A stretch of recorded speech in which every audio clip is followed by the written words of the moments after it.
So how's life? Amazing, busy, lot of irons in the fire, but I kind of like it that way in a messed up sort of way. Like I'm never bored. So yeah. Yeah, what's keeping you busy these days? Yeah, well, we got a big event happening in December, so I'm trying to ramp things up for that. We've got I'm working on a new book. I don't know when that's going to be out. I've got a new coaching program that I'm building out right now. And then we've got all our masterminds and one-on-one clients and stuff happening. I just hired a new assistant. So yeah, man, we're trying to match the scaling. Got news the other day that I just won a 2 Comma Club award with ClickFunnels. So that's kind of exciting that you get that when you sell over 1 million in a funnel. So yeah, bro, we're doing it. Sick. Yeah. Congrats. And yeah, keen to chat about the first book and everything in there and your journey in the NHL. But if you can give away, what's the kind of idea of the second book? The idea of the second book is basically it's kind of things I work with my clients and the new speaking tour I'm going to be doing. It has to do with basically going from like amateur to pro in every area of your life. So the differences between how pros think and how minor leaguers or amateurs think, how they train, how they eat, how they deal with adversity or resiliency, how they, what's a pro relationship look like compared to an amateur one? What's a pro business look like compared to an amateur one? And I really like that game. I think people understand what that means. And I think that they want to know. They want to know, how do I take my podcast from amateur to pro? How do I take my book from amateur to pro? How do I become a pro speaker? Right? Like people are curious about that stuff. How do I go from like amateur rugby player to pro rugby player? Like they want to know. And I've been lucky enough to be on teams with guys like Mark Messier, and Wayne Gretzky was my coach. And I have so many leaders in my life, like Tony Robbins and all these guys that like I've got to spend time with and like watch them and study them and figure out like what makes them tick. And I have amazing clients that I coach where I'm like, how'd you do that? Like that should have stopped you. Like, how did you keep going? I love that stuff. So I want to kind of take all those little nuggets that I've got to learn myself through my NHL career with all these jerseys on the wall that weren't handed to me. I had to earn those. And they're like, people see them all and they're like, oh, you're so lucky. Yeah, I'm very lucky, but like, you don't know what went into that. Like people don't know the work. And it's funny because even some of my own clients, I had this Turning Pro program last year and people were like, oh, I'm working so hard. I'm like, bro, you don't know really what hard work is. Like, I think you think that's hard work, but the next level is like another level of hard work. And it's almost like when you commit to doing it on the highest of high levels, like you're gonna get there eventually. Like, but if you're half in, half out, if you're starting to run out of energy or you're running out of juice, it's up for grabs. You may make it, you may not. So the people that make it, I find, are the ones that are like 1000% resolved. They're like, I don't care if this training kills me. I don't care if I have a heart attack. I don't care if I don't get any sleep. I don't care if I don't know what I'm doing. I'm just going to keep moving forward and like playing my balls off, playing as hard as I can to figure out like to get noticed. Like that's another thing is like from a marketing standpoint for, I know this is like rugby podcast, but like there's people listening that have businesses and different things like that. Like, from a marketing standpoint, if nobody knows you exist, you could have the greatest business in the world. You could have the greatest book in the world. You could have the greatest podcast. You could be the greatest coach, whatever. If they don't know that you exist, they can't buy from you. So like there's people that are like terrible business people that market really well and they sell the heck out of bad products. And I'm sitting there like, oh my goodness, I wish some of my great clients could take that person's gumption cojones and market like they do, because they're selling more than my client who has a better product. So like, you know, the level from amateur to pro is like, I really believe in a nutshell, there's a mindset to it, there's a vision piece to it, and there's a commitment level that's like so next level that it's like, I'm all in, dude. I don't care if this kills me, I'm getting it done. And those guys make it every time. Those guys and girls, they always make it, because they're not going to stop. Might take them 5 years or 10 years, but they're going to do it. But the person that's like, oh man, this is too hard. I think this is a sign. If I was supposed to do it, probably would have been easier. So this must be a sign for me to stop. No, it's a sign for you to like adjust, crank the dials up and give it even more effort and like figure it out. It's trying to, God in the universe wants to see how bad you want it. He wants to see like what you're made of. You shouldn't get this elite title or all this money or all these things. If you aren't really all in, you shouldn't get it. It should be given to somebody who will do whatever it takes to get the client the result, or to get the best, you know, write the best book, or to run the best business, or be the best dad, or whatever it is for you. Like, I try to give different examples because all our listeners are all over the place, but like, man, it pisses me off sometimes, because like, I'll look at somebody and they're like, oh man, I worked really hard on that. I'm like, did you really? Because I know what hard work looks like. I played with my teeth out of my face. I played with broken noses. I played with broken bones in my hands and my feet. And like, I didn't even consider that hard. I'm like, well, I'm not dead yet. So like, I might as well just keep going. Like, that's the mentality. But, oh, I broke a nail or that. Like, stop. Anyways. Yeah. Good morning.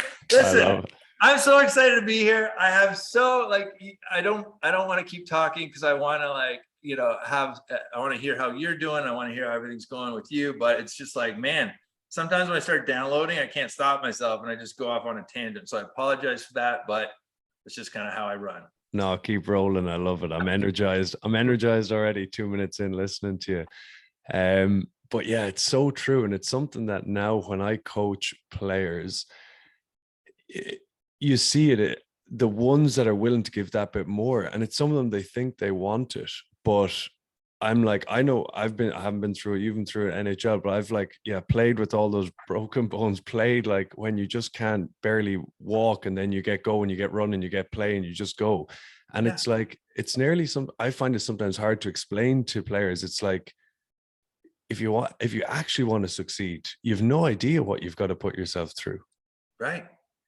Like, take what you think is hard and triple it or 10x it, and then let that be your hard.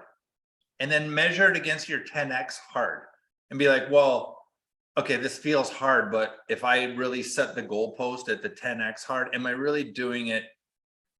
Am I really at my max? Because you and I both know there's been those training sessions where you're like, holy smokes, I don't know if I can run another lap. I don't know if I can lift another weight. I don't know if I can step on the field today. My back's jacked up. I'm limping. I'm wearing a boot to the rink that like, because I broke my toes, and like, I lace them up. And then you're like, I don't know how I'm going to be able to play today. And something magical happens when you go all in and the game starts. It's like adrenaline takes over. And you almost, those are some of the best games I ever played, are games that I didn't think I could play. And it's almost like you get a reward for like showing up. Hey, Dave, congratulations. You just stepped into manhood. Here you go. Here's a goal. Oh. It's wild, right? 100%. It is mad. And yeah, like you say, it's just that constantly pushing and pushing and pushing. And I suppose you got to want it enough, haven't you? You got to want it enough. And then you'll push till you just keep pushing. Bro, it's like a hunger that doesn't turn off. Like, it's a hunger. The people that win are like borderline, like obsessive compulsive, but in a good way. Like, I remember like shooting pucks in my backyard, and I started this thing when I was really young, and I wrote about it in my book, The Comeback, My Journey Through Heaven and Hell. Actually, this is what it looks like, everybody. And we became bestseller on Amazon after just a few days of being on, and we were outselling like Wayne Gretzky's book and Mark Messier's book. And I have a picture where it's like me and then Gretz and then Mess, and I'm like, holy crap, my book's on the top. It's probably the only time I'll ever be I could get a picture of that ahead of those guys, but I took it. But we were talking about hunger. Man, like my best clients, the clients who like really are action takers, they either want it so bad that they can't sleep and they just, it's like running in their head. They're trying to run a mission that they feel like they've been given, where their purpose is just so big that they have to show up. They don't really know exactly how it's going to work, but they just know they got to do it. And then the people that are scared out of their minds, they're either like something bad's going to happen. I got to get out of this pit that I'm in. I can't live like this another second. So I got to do it. Like that person will get results. The person who's floating in the middle tier, and I actually have like on my whiteboard over here, I have like this thing I do that called the champions map. There's like a level called All-Star, Champion Awakened. Then there's a champions ladder. And then below that is existing, surviving, asleep. And that's energy neutral, which I believe most of the population like lives in that middle tier. Then there's the tunnel of hell. And then at the bottom below that, it's this like pit. And I call it flatlining. And there's no energy down there. When people go down here, they call me, they hire me, they get results. When you have a player who has to do something, just I'm trying to think of like a rugby example where like they have to perform or they're off the team. They will outperform everyone in the middle tier every single time because there's urgency, there's hunger, there's like more energy there. They're like, oh my God, like I got to do it, right? That existing, surviving, like programmed middle tier, that's so dangerous, bro, because people are living paycheck to paycheck. They're okay. They're not really struggling, but they're not really like doing anything great, but it's okay. So there's no real reason to change. They're not really scared of anything, but they're not really driven to anything. So it's like, just like this, like, it's like you're asleep while you're like alive. It's so weird. It's like you're brainwashed or something. And sometimes when we lose it, when we drop out of Awakened or Champion, or we hit a rough patch, sometimes we fall back into that. And it's so much like easier because you're not really doing anything, but it's hard to get that momentum back to get up there. I'm like a big momentum guy. Everything, training, eating, diet, workouts, job, programs, creating content. When you get on a roll, bro, it's easy. Yeah. But it's hard to get started on that roll, isn't it? Yeah. Yeah, I know. I love what you're saying there about something that I think is so important is not having a plan B. And that's like what you say when you kind of float about between different things. And you just mentioned rugby, and something that I see a lot is that parents, society, all these different things will say to you, have the backup plan, have the backup plan. Dave, don't put all your eggs into this hockey basket, have a backup plan. And you start having these 2-3 backup plans, and all of a sudden what the backup plan is doing is it's you comforting yourself saying, well, if I don't make it, at least I can do this. Well, if it doesn't work out, at least I can do this. And when you start telling yourself that, you're giving yourself an easy out. So like you say, when the going gets tough, when you go into those dark places that you're like, you can't ever have imagined things could ever be that hard. You're like, well, I got the backup plan. I can always just do that. And crutch, I think bro. that's, yeah, it's a crutch. And how many people do you know that use it all the time? Like 90% of the population does it. And there's a reason why only 1 to 3% ever get to All-Star, Champion, Awakened, upper level, upper echelon. Because it's hard. It takes extra that most people aren't willing to do. Like that. But you want to know the funny thing? There were so many better players than me that I had growing up. Like I was always the best kid in like minor hockey. But then when I started going to these cities, like I was from the small town, when I went to these cities, all these city kids are ridiculously good. And they have to be because they're competing against all these other amazing kids. So here I am, this little small town kid. I go in there and these kids are all ridiculously good. But man, I had something that they didn't have. And that was like, I was so committed. I was so obsessed. And they might cut a workout short. They might skip a workout. They might, take the easy party to go to, or the do what all their buddies are doing or whatever. And slowly but surely, those people would just start to drop away. Like, oh my God, what happened to so-and-so? He was unbelievable. Yeah, he got with a girl and he just decided like he didn't want to move away from home. I moved away from home when I was 16 to go play hockey. Like, that's a sacrifice. Every year I was like the youngest kid on all these teams I went on. And then all of a sudden I started becoming the captain of those teams. And like the difference between the guys that make it, like, we're all playing the same game. We're all practicing the same practices. So why do some guys like advance? I just think that they practice with that little bit more intensity, that little bit more focus, and they make their life all about it. That they're not going to get derailed. They're not going to get pushed off orbit, right? They're on a mission. Like, are you on a mission? Because your plan B will take you off your mission because it's an easy out. Your plan C. Listen, if God gives you 100 units of energy, okay? So he goes, Dave, here's your 100 units of energy. What do you want to do with it? And if I go, well, I'd like to play in the NHL, but this is what I would like to do when I was a kid. I'd like to be a sports psychologist. I'd like to be a medical sports medicine doctor. I'd like to go save the world and do a mission trip, or like, I'm just making stuff up. But I said, no, I'm going to take this 100 units of energy. I'm going to aim it at the NHL and go for it. I'm going to move away from home. I'm going to keep putting myself against the best of the best and figure out how to outwork them. Because I wasn't going to outskill them. I wasn't really a skill guy, but I would outwork them. And eventually, and this is another thing, this is great for your rugby players that are listening. Do something every single game that'll get you noticed. Every single game, do something. Make one big play, make one big tackle, make one big move. Be the fastest guy, be the hardest working guy. You're not going to score every single game. It's not going to be perfect every single game, but guess what? You can see hustle from a mile away. People in the crowd want that guy that's hustling to win. So it's almost like they give him energy to go score because he's noticeably giving more effort than everybody else. So it's almost like everybody's cheering for him in a weird way.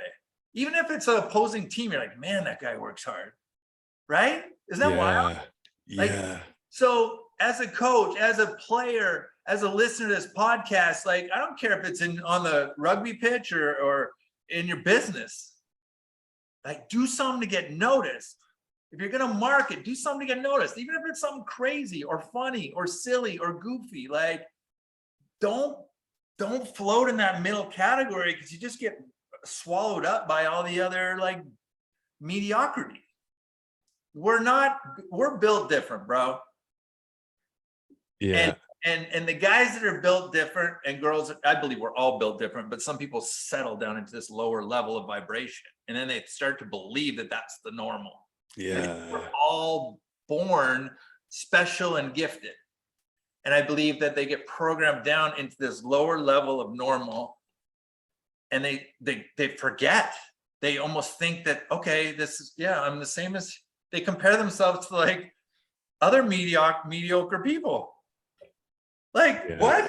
And comparing yourself, if you're gonna compare yourself to the best, because then you see the gap and you're like, oh my God, like, I got a long way to go. I got a lot of work to do. Because guess what? There's another thing I teach. It's like, say God's listening to Dave's prayer. And I'm like, and let's say I was 400 pounds, okay? And somebody asked me how it's going. Oh, it's going okay. I'm a little overweight.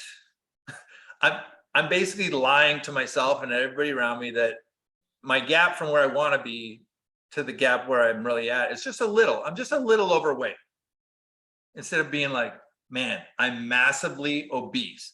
I got to lose 200 pounds. I'm so far away from where I want to be that I don't know how I'm going to do it. Well, if God's listening and he's answering your prayer and he goes, God, help me lose a little bit of weight. He'll help you lose a little bit of weight. God, the universe, whatever you believe in. Guys, I'll just say that. It's like, whatever you believe in, it's fine. But I like to believe that the universe and God are working for us and they want us to win. But most people are living such a lie about how things really are that they'll say, I just need to lose a little bit of weight. I'm just a little bit behind. Bullshit. You're so, can I swear? Sorry about that. Of course you can. Okay. You're bullshit. You're nowhere close to what your calling is. And I'm saying this for all of us. We're all born with a big plan. And how many of you do you know that are really, really living the big plan? People like the thought of it, but then when they see the work that has to be done, they're like, I'm okay here. I'll just settle. It's sad, bro. It breaks my heart. This is my life. I love success. I love it when I see somebody get it and they go, fuck, bro, I'm all in. Like, let's go. And I'm like, boom, that guy is going to get a result. He's going to get, and even if it isn't the result that he's looking for, it's going to give him a compass to be like, oh, that almost worked. Okay, let's tweak the dial a little bit and let's just adjust. And now we go. Okay, there we go. Now we're cooking. And now we got momentum because we're building all these little wins. So, you know, whether you're a rugby player or a mom or a dad who's listening to this or a kid, like, really ask yourself how you want the rest of your life to look. Because it's bigger, most likely, than what you might have thought it was when you didn't really give it much thought. Does that make sense? Yeah, 100%. It would, like, I fully believe it too. Like, we all have greatness within us. Like, we all can do extraordinary things. And, you know, like, I love listening to people like you say about 400 pounds remind me of David Goggins and these different people who do extraordinary things. And it's like, someone's climbed Mount Everest today, right now. And like, if someone can climb Mount Everest, like Brian, you can go on the run, you can put your head down and work, you can make with the content, you can do these things, like you can work harder. And it's like you say, that floating around, it kills you. It kills you. And it's like a slow death. Yeah. And people think then that the bit of hard work, it's like, maybe these people aren't cut out for it, but I think they are. I think if people just understand, it's like there's so much then beauty and fulfillment within that hard work. And I think, I don't know, speaking from my own experience, I'm very lucky to have experienced it early. Like when I was like 7 or 8, I remember just wanting to be the best or train more, whatever happened or whatever reason I had that. But once you know it, like I've had times then when you fall off the wagon and you're just being lazy, and I'm just like sitting on the couch watching Netflix, eating shit and just being lazy, and you think that's okay, but then you know. So I love it that you pointed that out, because when you've had a taste of the upper level and you dip out, you know it in your gut. Your voice is going, hey, what are you doing, bro? Like, this isn't us. We're not down here. We're up there. So get your ass off the couch and go start to work. And, you know, I'll give you like a funny example. In my book, I talked about how after my 5th concussion, like I literally was like a super dark place, suicidal thoughts. I had no memory. I was on Alzheimer's medication. My body didn't work. I had no memory. I was taking dementia medication, Alzheimer medication, Adderall. They were just plugging me full of drugs because I was in so much pain. My headaches wouldn't go away. I couldn't even walk to my stop sign of my neighborhood because I would just feel like I'm going to vomit. Well, fast forward a few years when I've committed my whole life to healing and getting back to normal and optimizing my body again. Like, I'm training for Ironman right now. I've never run farther than 13.2 miles. My training run this week is 14 miles this week. And like, I did 12 last week, and like, it feels so good. And in the Ironman, I have to run 26.2. So my 12 that I'm going to do this week isn't even hard, because I'm going to have to do 26.2 at the end of a 120-mile bike ride and a 2.4-mile swim. So I've never done any of these things, guys, by the way. So why? I don't need to do this. Why on earth would I push myself beyond anything I am at the age of 46 years old? I have nothing to prove. I've been very blessed to make tens of millions of dollars, to have a successful coaching practice that's now making millions of dollars. And like, why would I put myself and my family through this training in 106-degree heat today? I've already been in the pool. I already swam a mile in the pool this morning. Like, I'm a terrible swimmer. I'm a terrible runner. I'm good on the bike, but like, I got to be on there for 6 hours. At 20 miles an hour, 6 hours. It's going to take me to finish a 120-mile bike ride. And then I have to run a full marathon at the end of that. So why would Dave Scatcher do that? Well, part of it is I love a challenge. Part of it is I want to be an example for my clients who I stood on stage a year ago and said, you can do anything. Anything you set your mind to. And I was joking around and I said I'd do a triathlon just to show them. Well, I'm doing basically 3 triathlons at once. Like, the distance is like a triple triathlon. It's Olympic Ironman. Why did I pick the hardest one? Well, I figured if I pick the hardest one, then if I want to do any later, it'd be easier. So that's a pro mindset, right? Why? So now I'm learning about supplementation. Now I'm learning about diet and nutrition. Now I'm like, I was literally on the phone with a company that has these peptides that help heal your ligaments and muscles because I'm getting a little Achilles, my Achilles tendons like a little sore. But why? Because I'm going to be doing things. My training, my next week's training is 14 miles running. I've never ran that distance in my whole entire life. So at 46 years old, I'm going to be breaking my own records every day for the farthest I've biked, the farthest I've ran, and the farthest I've swam. How many of your own personal records are you guys breaking today? Because I get to do it every day of my training. So the training is actually fun. Because I'm like, holy shit, I've never done that before. Like, and then you think about it like, wow, that's pretty far. Like, I'm like, wow, I could run from my town to the next town over from where I grew up is 14 miles. I'm like, that's kind of amazing. And then like, I look at my week and I'm like, well, I had a 50-mile bike ride. I was up in Deer Valley. I took some clients up to Deer Valley. We were hiking the mountains and we're doing like these 6-7 mile hikes, like straight up. And then I did my 12-mile run in Deer Valley at elevation. And I didn't swim, but over those 4 days, and we did mountain biking. So I think we covered like 135 miles on our legs over 4 days. That's kind of cool. That's mad. Right? And I'm not naturally a great runner. I was 232. I'm down to 222 right now. I've lost 10 pounds in the process. I'm feeling positive. I got momentum. I look forward to my training runs. I can't wait till Sunday for my 12-mile run. And I've already done it now. So it's like, wow, I can do it. I just did it at elevation. It should be easier now.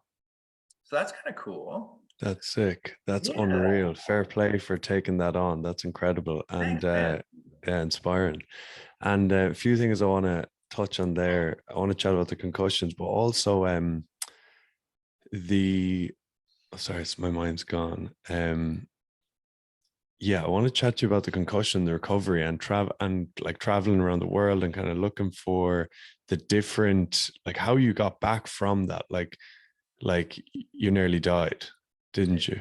Yeah, man. I literally, I was terrified to write this in the book, but this is just what happened. So I wrote it and I thought people would judge me or think I'm nuts or whatever. But during my 5th concussion, I lost consciousness for 11 minutes on the ice. I was unconscious. They brought out the paramedics and everything. And the crazy thing was I woke up 11 minutes later in an ambulance. But in the meantime, as the paramedics, everybody's working on me on the ice, I began to literally, like you hear about in a movie or something, I floated out of my body and I was watching them work on myself.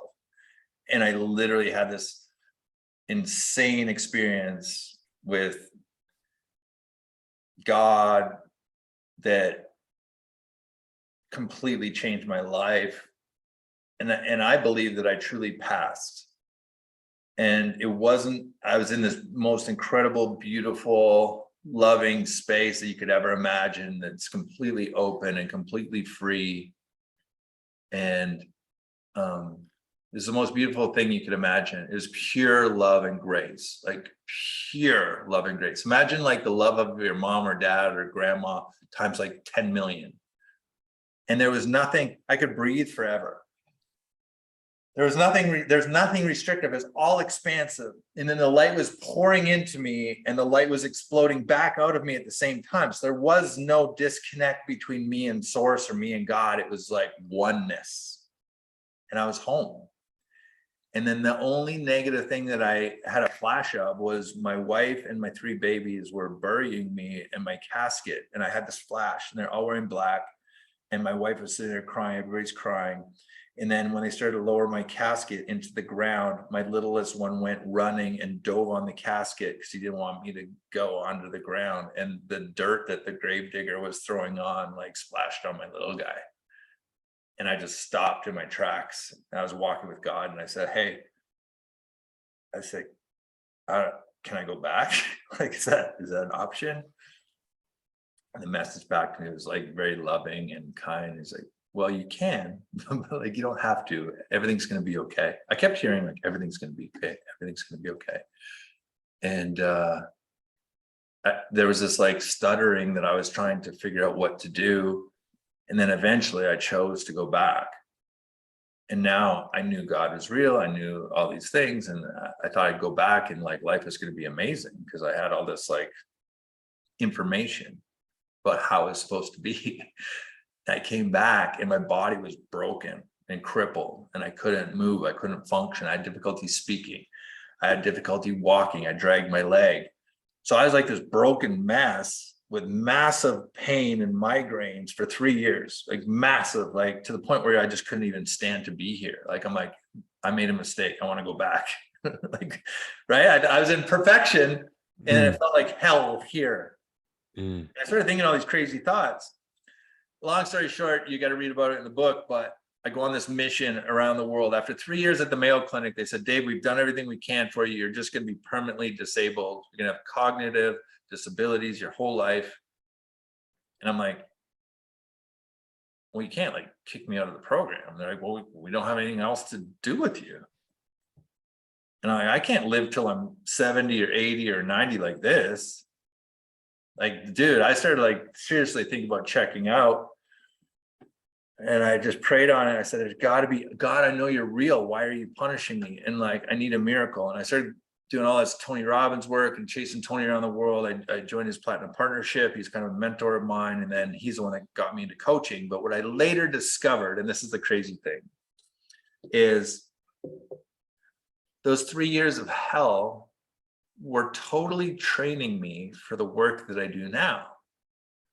It was giving me an understanding of the desperation and the hopelessness and the fear and the anxiety and the frustration. Because I had a pretty good run to the NHL. I overcame bullying and like pain and struggles and sadness about being homesick and stuff, but I never knew what like hopelessness felt like. So that worst thing, technically, that the worst thing that ever happened in my life was really the best thing that ever happened in my life. Because if you think about it, if my mission is to help all these people, and I still thought I was a hockey player, or I still thought I could play hockey, I wouldn't be doing the work that I'm doing now.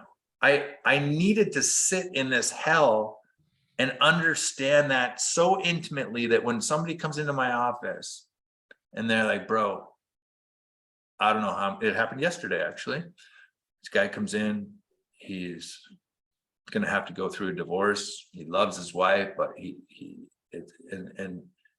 can't talk to anybody. And he's been losing sleep over it for the last like year. And it's all these like things, right?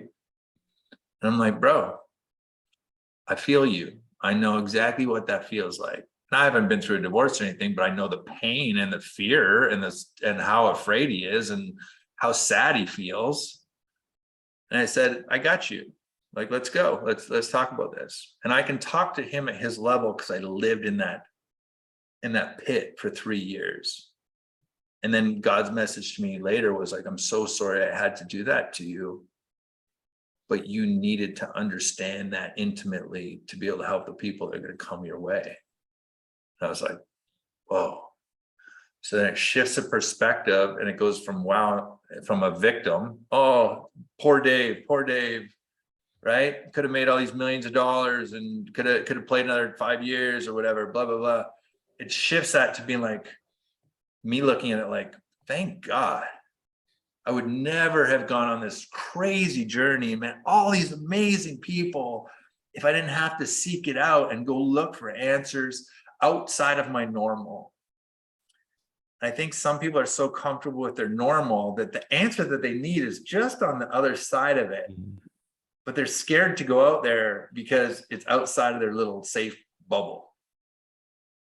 But their answers are right on the other side of it. So it's sad because you're like, oh, dude, just come on, just get some courage, be a little more brave, be a little bit more bold, because the answer is sitting right there. I can see it.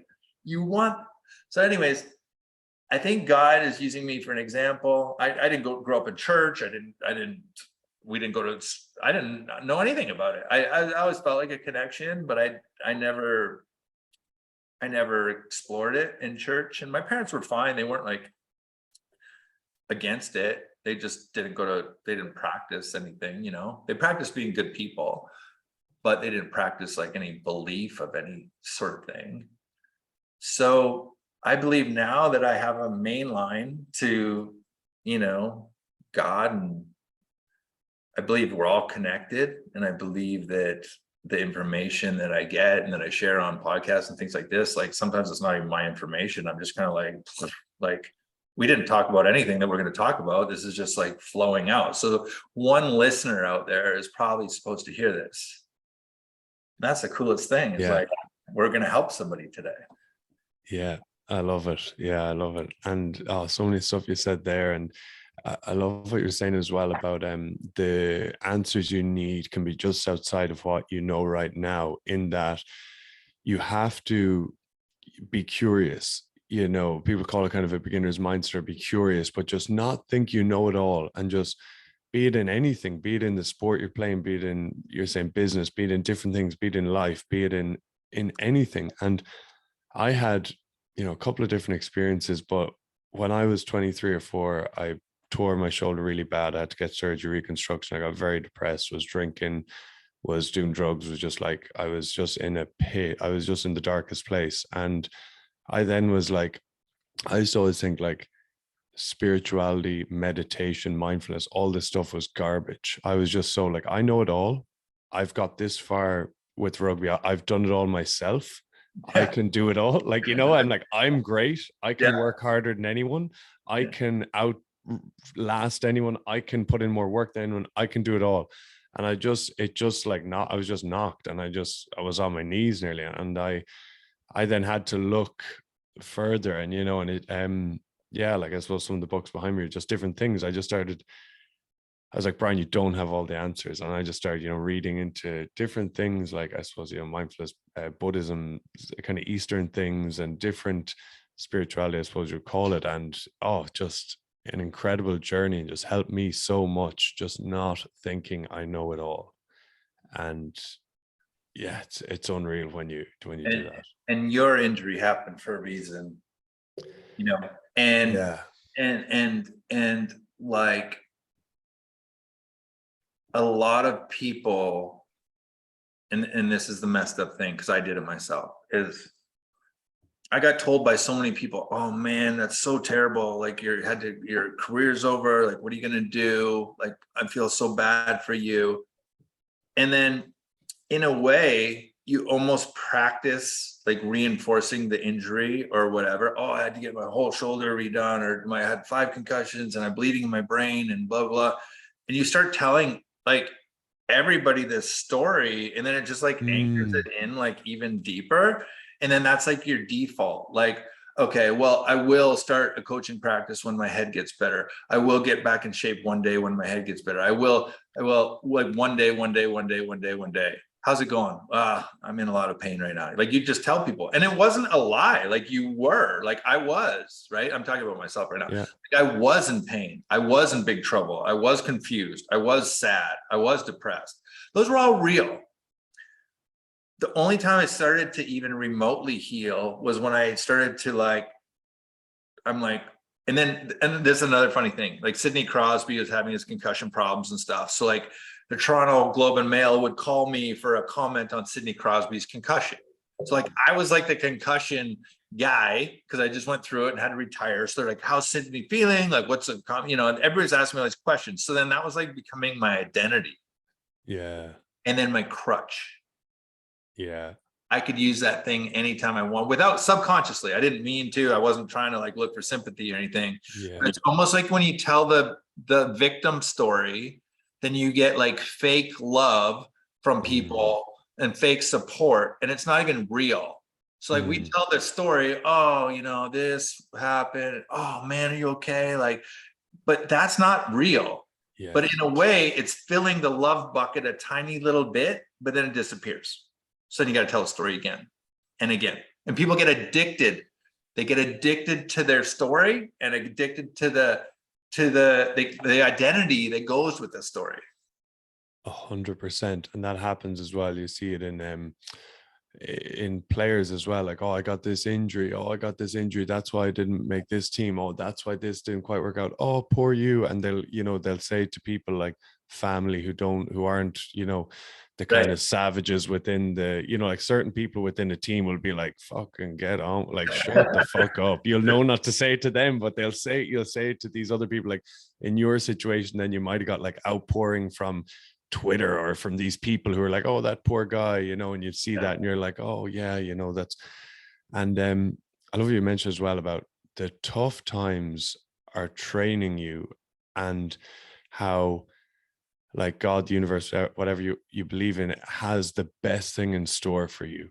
Right. And I love it. And like you say, like your injury meant to happen or whatever. And I went on this journey and now I'm able to help young players. And, when I work with players one-on-one or whatever with teams, it's like just incredible how much I'm able to impact. There's so many people where I couldn't have when I was, like you mentioned, the hockey player, when I was the rugby player and I was 21, 2, 3, 4, like I couldn't impact anyone. I was narcissistic. It was all about me actually, and it was all, and then even like recently I've got, I don't know, maybe my 4th concussion or something about 6 months ago, and it's challenging, but it's but like you say, like I just see the beauty in it now.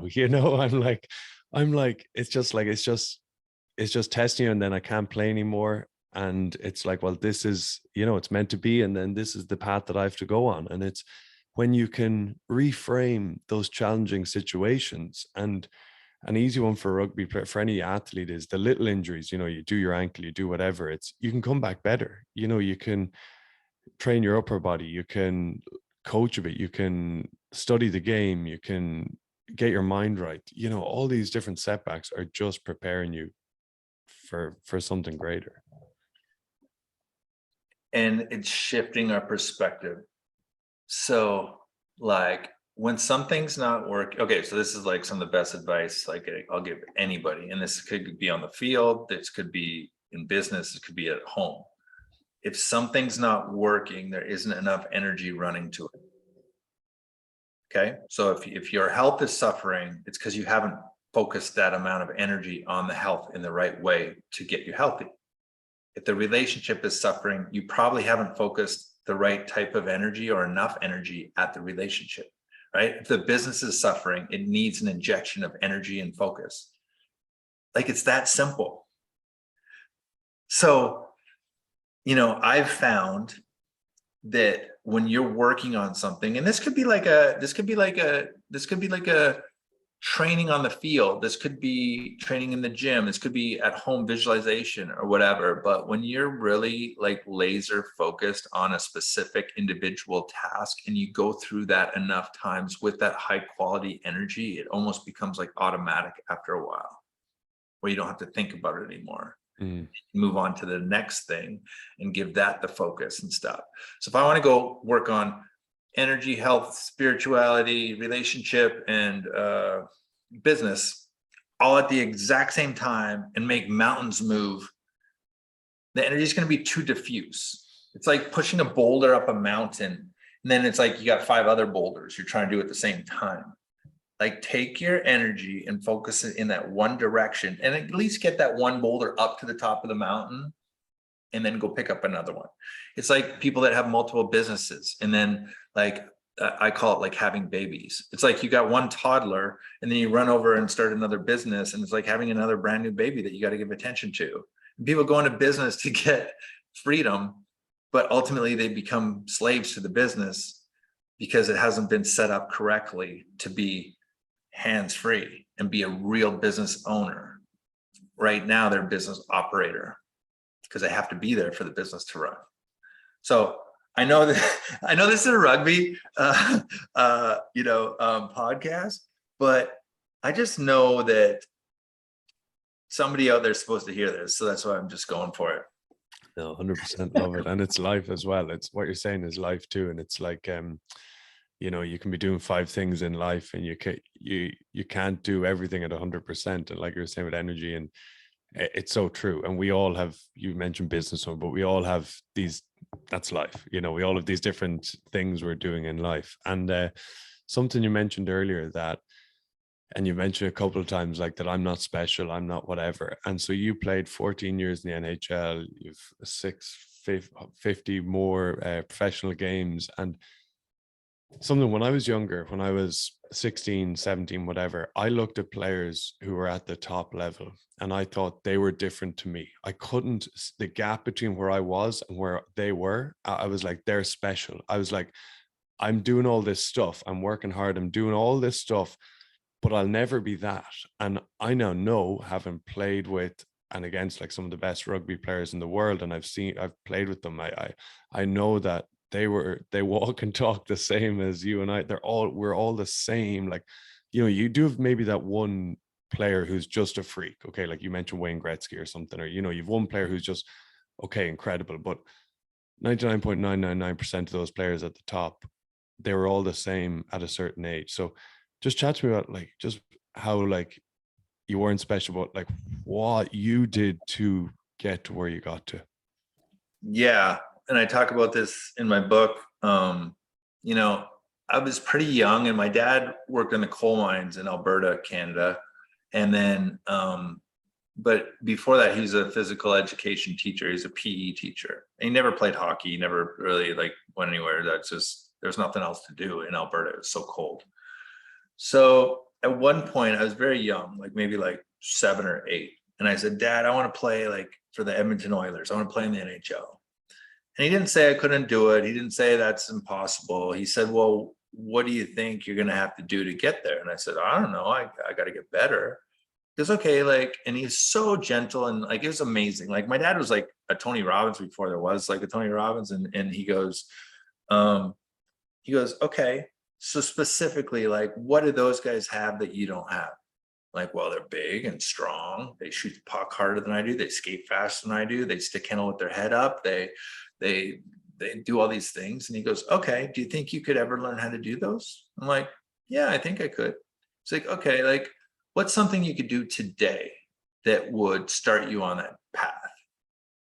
And I said, well, maybe if I went out and shot the tennis ball in the net outside, that would be like a good place to start. He goes, okay, great. He goes, but do the NHL players use tennis balls? And I'm like, no, but they use pucks. And he goes, okay, so what if we got you like 100 pucks and all you did every single day, rain or shine, snow or ice or whatever, you just shot 100 pucks and you're like 8 years old now and you did that until you're like 18.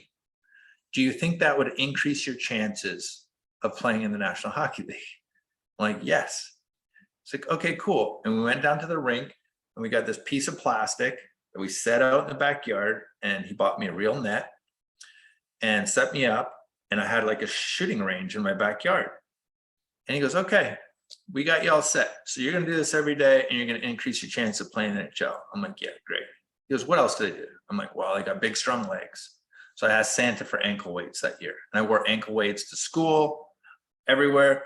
I got one of the first sets of rollerblades. So I'd put a weight in my school backpack. I'd have ankle weights on and rollerblades.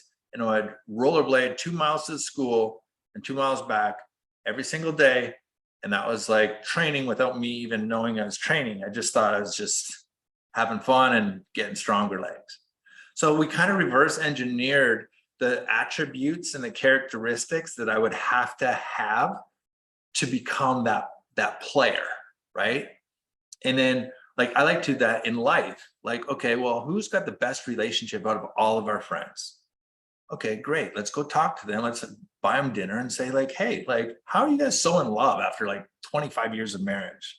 Like, everybody's happy. That like, then you have other friends who are not happy in the relationship. Well, we did this, this, and this. We make sure we have date night every week. We go on a couples trip every couple months, and we keep it fresh. It's like a honeymoon every couple months. Fantastic. No kids, nothing. Okay, perfect. Great. Who's got the best business? Oh, well, for me, Tony Robbins would probably be the best mentor because he's doing the things that I would like to do one day. Okay, well, let me go stroke checks for $100,000 a year to go hang out with Tony and cruise around the world and watch how he does what he does. And then he's the one that says to me, you should be doing this stuff. Like, okay, cool. Tell me how. What do I do? Right. And like, Yeah. and then so picking up, you don't have to actually like pay for coaching. Like, I know coaching is a shortcut. So like currently I have 3 coaches, high level coaches, very expensive, but I invest in these people because they know things that I don't know. So if they save me 5 or 10 years of trying to figure out this game, I could figure it out maybe 10 years from now, but I could invest in them and figure it out in a year. So I've always, since Tony's world, I probably had no joke. Like I probably had like 12 to 15 people that I paid anywhere from like $10,000 to $100,000 a year to train me to be a weapon. There's almost nothing that I can't talk about and have a pretty great base understanding of that could help a business owner in a certain situation because I've invested in that training myself. So in a long answer, sorry for how long it took, I would say, look at who's doing what you want to do and try to figure out a way to get around them, be a value add to them, and then just ask them if they'd mind sharing their secrets. It could be one thing that changes your life, man. One thing, one tip, one gold nugget that can absolutely turn you into like a killer. But you don't know if you don't try. Most people are too shy.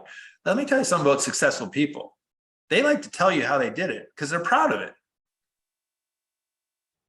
Fakers and stuff like that, they don't want to give you the time of day because they don't really know how they did it and they kind of got lucky.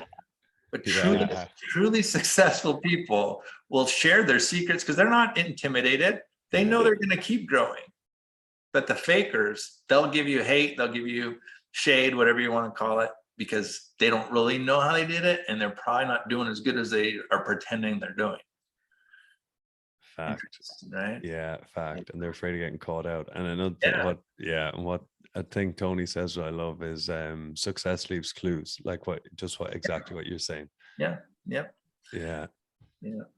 And I'm aware of your time, but when you went with concussion rugby is a big thing. I've had a couple, as I I'm getting out of myself and back to myself. But what was something that did help you? Because as I said, like a lot of people go through that, not as bad as you've had it, but Okay, multiple things. Okay. So for my headaches, there's this device called Cephaly device. And I believe it might be spelled CEPHALY. I believe they're made in Canada, actually. And it's like this electrode that goes in the middle of your forehead, and it literally feels like it's massaging your brain. And that was the only thing that would relieve my headaches. And I literally gave it to my assistant yesterday. He had a headache and he could not believe how good this thing was. It's like $300. It's pretty affordable. Yeah. And for headaches, that's what I would absolutely 1,000 recommend. It's all natural and it feels super uncomfortable. It hurts a little bit. And then like when it releases, you're like, oh my goodness, this is like the first time my head hasn't felt like it had a spike in it for like 3 years. Honestly, it was a game changer for the pain that I was in with my head. Okay, that's number one. So the Cephaly device. Number two, for me, I was locked in this position of trauma and survival, like my body, my brain, like I almost felt like another shot was coming and I was like guarding all the time. And it really took me creating a safe place for me to take off my armor and really open up to the healing energies that are trying to get to me, because they couldn't get to me when I was covered up with all this layer of killer gladiator Dave. I had to get back to some of this natural, like like my true soul. I have a little picture here of this guy. And in the book, I have this crazy story, but this is like when this is the purest version of my soul. Okay. And when I was doing this exercise in one of my trainings, they said, go back to the purest version of your soul. So I go back to this little guy, this little David. He loved nature. He'd never been bullied. Parents were great. Just wanted to run around and help people. Never been yelled at, never been spanked, nothing. Just like pure little soul. I fast forward to 36-year-old Dave, and I just been the shit beat out of me my whole career. Massive armor. First time a girl breaks your heart, the first time you're injured, the first time a coach yells at you, the first time you're spanked, the first time, and you're like, oh my goodness, like I'm just gonna cover up so much that I can't feel anything. But I can run through a wall and not feel anything, but I can't really feel anything either. Okay. So I call that like the armor or masks, and we all put them on. Now, the hardest thing I had to do was rip that stuff off and get completely down to this little guy. I couldn't even find him in my own self. I couldn't even see his little light. I just saw this big gladiator that just went and did a hard job for a long time, and I had to toughen up. I couldn't be scared. I couldn't have feelings. I couldn't complain. I couldn't be worried. I couldn't be injured. I had to just be like a robot that went out there and fought people every night and like played hard. So I threw that gladiator armor off, and it took me a long time. I was actually doing this physical movement where I was like ripping it off my body, trying to get to this little guy. But finally, the time that I did, it was like a miracle. And I felt like this wave of grace and healing and love and light just pour over my body.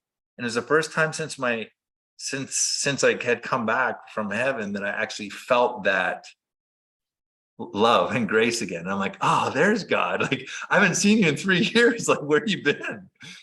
And I knew I was going to heal that day. So then here's the funny story. I go into this like crazy monk phase. I'm studying with monks in India, and I'm like meditating for 5 hours a day. I'm like doing all this crazy stuff, but I'm healing. I can feel the healing energy happening. I'm like, okay. And then at one point, Tony says to me, he goes, who are you kidding? He goes, you're like a monk in your cave. And I go, monk in my cave? And he goes, yeah. He's like, who are you helping right now? I'm like, well, I'm helping myself heal. And he goes, yeah, but the story and the message and the lesson that you got given, nobody knows you exist. It's back to the first thing we talked about. You're not helping anybody right now. You're selfish. Okay, I'm the least selfish person in the world, but Tony knew that would get me in my heart. She's like, you're the most selfish asshole I know. Like, I'm almost crying, right? I'm like, no, I'm not. And anyways, the long story short is, he said, you need to help people right now. You need to go do what you're called to do. He goes, don't worry about your logo. Don't worry about your LLC. Don't worry about how you're outlined. Just get on stages, go talk to people, write a book, do whatever, all the things I'm doing now. It just took me a while to like understand it. And then the funny thing is, there were parts of that gladiator that I threw away that I thought were bad that I actually need. I need to be brave. I need to be bold. I need to be fearless. But not all the time. I don't have to wear that armor 24/7. Like David Goggins, God bless him. I think he's an inspiration, and I love his book, and I love a lot of what he talks about. But there's part of him that needs to not get hard, but actually get soft to find his happiness. How many divorces this guy had? How happy do you truly think that he is? Because his dial's cranked so high up, it's almost not sustainable. So you need to like ebb and flow, and you need to have both sides, yin and yang, feminine, masculine, hard work, push, and rest. You can't be at a level 12. And Goggins is starting to get it now. I'm seeing his material change because it's just not sustainable. You can't go, like, you can't be at a 12 out of 10 every single day, all night. It's just not healthy. He's one of the fittest guys on the planet, and he could have a jammer because he's revving the engine too hard. His RPMs are like going through the roof. So I believe that you got to make some deposits before you take withdrawals. You got to have yin and yang. You got to have work, and then you got to have rest. It's the way that nature is. You know, a lion's not out hunting 24 hours a day, stalking and running and like whatever. It hunts, it kills its prey, it rests, it digests, so then it goes and does it again. Like, we need to look at how nature's set up and then model that. And I believe like the armor has a place and time, but then you don't have to wear it 24/7. And that's where like people find real love and real grace, is when they take the armor off and rest and like, okay, I don't need it right now. If I'm going to go do a presentation in front of thousands of people, I'm going to put it on, strap it on, go crush it, come on, and actually receive compliments and stuff. Like, people used to give me compliments, I'm like, yeah, I know, thanks. Like, I wouldn't even acknowledge it, because I thought that's what that's what I do. And in a way that made sense, but I never received a compliment in my life. And somebody says, hey, I really appreciate you. Now my armor is off. I'm like, man, thank you. I feel that. A husband, right? There's a mom listening right now, or a wife, and her husband says, you look beautiful today. And she's like, yeah, thanks. Like, doesn't even listen to it when he's really trying to give her a blessing. So anyways, I know this is like so out there, but I think that those things really helped my healing and allowed my brain to like unwind and relax, because it felt like it was like in a ball after the concussions and really tight. My whole neck, everything, my jaw, I would not let myself relax, and then none of the healing would happen. I had to give myself a safe place and environment and headspace to really soften, like really get soft, and just like be like, okay, nobody's going to hit me. Nobody's going to fight me. Nobody's going to try and take my job. I can settle in here, and I can actually like open myself to the healing energy that's trying to get to me. Give myself that time every single day. When I started to heal, that was a message from God. Is I said, how do I keep this feeling? And it said, you need to create time like this every single day to spend time with me and the energy. Yeah. No. So that's why I started meditating at 4 a.m. every day. No alarm, nothing. It changed like instantly. It changed my life that day. It's wild. You get up at 4. Yeah, and meditate, and no alarm ever. Like, awesome. I'd say like 95% of the days I wake up like right at 4 o'clock. I go into a movie theater, I do a meditation. Sometimes it's 15 minutes, sometimes it's an hour. If I'm Ironman training, I go right from that into my Ironman training. I got my training done, and you know, by 7:30 or 8 o'clock today, I was done, and I trained hard today. Like, most people haven't got up yet. Yeah. So that's kind of cool, because I got to jump on everybody. While everybody else is sleeping, I'm up leveling. They're not going to catch me at this pace. They can't catch me. I love it. Yeah, I love it. There's such getting up early is such a game changer too. Love it. Hey, Dave, you're an absolute legend. Thank you so much for your time, and we could chat forever, and I'm cognizant of your time, but thank you so much. Hey, bud. I appreciate you. Thanks for having me on. I love you. Anything you need, you just let me know anytime. And, you know, for all your listeners, actually, this is a good idea. For all your listeners, I'll send you like a QR code or like a link. And if they want to come down to Arizona in December, I'll give them like 90% off tickets. Just get your audience down here and have some fun in Scottsdale. Get out of the rain. Come down to Scottsdale, be my guest, and we'll take good care of you guys. So, and same thing for the book. I'll give you a deal on the book too. We'll give you a free plus shipping book. So I'll send you those links later, but any of your listeners who want to come down and enjoy the time, I think it'd be super fun. And like, I love rugby. I think it's badass. It's probably the only other sport that I think is like tougher than hockey. Like, it's a tough sport, man. Oh, I played 1 year rugby and got my teeth knocked out, and that was it. So, but I love rugby. I think kudos to all you players, man. Oh my goodness, it's a tough sport. So I love you guys. You're like hockey players to me. Unreal. Well, hey, Dave, legend. As I said, thank you so much. Hey, anytime. Have a great day. Appreciate you. Okay, bye-bye.